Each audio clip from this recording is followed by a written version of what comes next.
2 hours 50 minutes की वो थोड़ी मेरे को ज्यादा लगी। जो मूवी की पेसिंग है वो बहुत स्लो हो जाती है। आज रात की नींद उड़ा दी है क्योंकि ये स्टोरी में इतने सारे ट्विस्ट और टर्न थे। हेलो दोस्तों, welcome to our channel. Finally आज हमने देख ली है most anticipated movie war 2। Yash Raj film spyverse की ये अगली मूवी है। पहले की आ चुकी है, आपने देखा होगा पठान और टाइगर। तो चलिए स्टार्ट करते हैं स्टोरी के साथ। तो सबसे पहले हमें यही दिखाया है कि जो ऋतिक रोशन है वो अब बागी हो चुके हैं और अब वो कॉन्ट्रैक्ट किलिंग करते हैं। उसके बाद हमें दिखाते हैं कि जो ऋतिक रोशन है वो जाते हैं और जाके जापानीज माफिया का पूरा सफाया कर देते हैं और उसके बदले वो पैसे लेते हैं। बट जो उनके हैंडलर होती है वो बोलती है कि तुम्हें काली से मिलना है और उस काली से मिलने के लिए वो उन्हें बेहोश कर देते हैं। उसके बाद ऋतिक रोशन को एक टास्क दिया जाता है कि उसे अपने मेंटोर को मारना है जिनका नाम है कर्नल लूथर, ताकि वो एक ऑर्गेनाइजेशन जो कि टेररिस्ट ऑर्गेनाइजेशन है उसमें उनकी एंट्री हो सके, जो कि बहुत ही पावरफुल है और वो अलग अलग कंट्रीज के जो पॉलिटिशियंस हैं, बिजनेसमैन हैं, इसमें इंक्लूड है, जैसे म्यांमार, रशिया, पाकिस्तान, ताकि वो इंडिया को कंट्रोल कर सके। चलो गाइस, तो कहानी आगे बढ़ती है और फिर पता चलता है कि जो कियारा आडवाणी है वो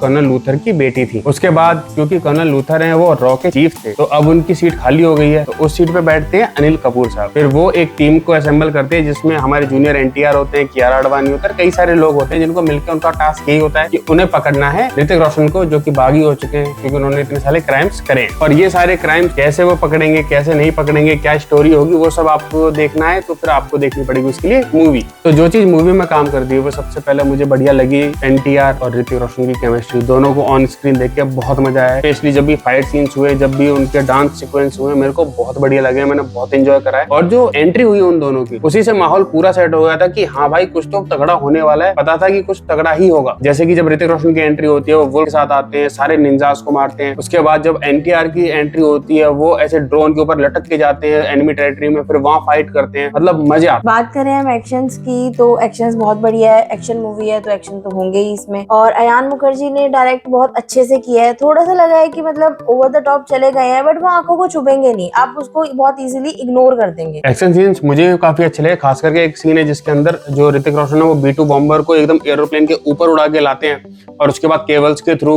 वो नीचे एरोप्लेन के ऊपर आता है और फिर एरोप्लेन के ऊपर पूरा फाइट सीक्वेंस है। मतलब एक्शन सीन है, देखने में थोड़ा सा ओवर लगता है बट मजे आते हैं देख के। तो मतलब एक्शन इसका पूरा वर्थ इट है, आपको मजे आएंगे एक्शन देखने में। मैं बात करूँ राइटिंग की तो राइटिंग बहुत बढ़िया थी। बैकग्राउंड म्यूजिक एक नंबर था। जितने भी एक्टर्स थे उनकी एक्टिंग बहुत बढ़िया थी। जो इन तीनों का कॉम्बिनेशन है, एक डेडली कॉम्बिनेशन बनके हमारे सामने आया है, जो कि एक यूनिक होता है, बहुत कम मूवीज में दिखता है। तो अच्छा लगा, बहुत बढ़िया। तो गाइस, अगर बात करें कि क्या चीज काम नहीं करी है मूवी में, तो बहुत सारी चीजें नहीं है। बस ये है कि मूवी की लेंथ है जो कि 2 hours 50 minutes की, वो थोड़ी मेरे को ज्यादा लगी। और जो सेकंड हाफ है उसकी स्टार्टिंग में जो बैक स्टोरी दिखाई है उससे जो मूवी की पेसिंग है वो बहुत स्लो हो जाती है। उसके बाद फिर थोड़ा टाइम बीतता है, उसके बाद फिर जो लव स्टोरी उसकी बैक स्टोरी दिखाई है फिर वो और थोड़ा स्लो हो जाती है। तो ऐसे करके थोड़ा सा सेकंड हाफ का स्टार्टिंग का जो पेस था वो मेरे को थोड़ा स्लो लगा। बट उसके बाद जैसे जैसे मूवी पेस पकड़ती है, जैसे जैसे एक्शन सीन्स आने लगते हैं, वापस आने लगता है, मजे आते हैं, उसको देख के एंजॉय करोगे आप। तो गाइस, अगर बात करूं अपने वर्डिक्ट की, तो जैसा मैं इसे सोच के गया था इससे काफी ज्यादा अच्छी मूवी लगी है मेरे को। इसने सच में मेरी आज रात की नींद उड़ा दी है क्योंकि ये स्टोरी में इतने सारे ट्विस्ट और टर्न थे